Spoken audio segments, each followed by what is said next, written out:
Ayan, sige, simulan mo na.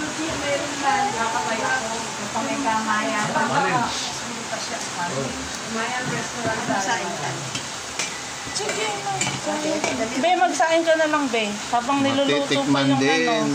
ang kaongpay. Habang nag-ano pa, nagluluto pa ng... Ayan, i-slice na.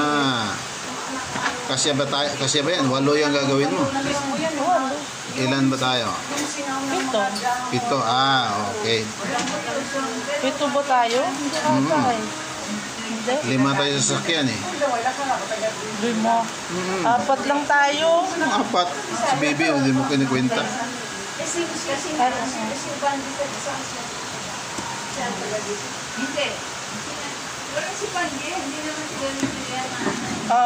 Yan na yan.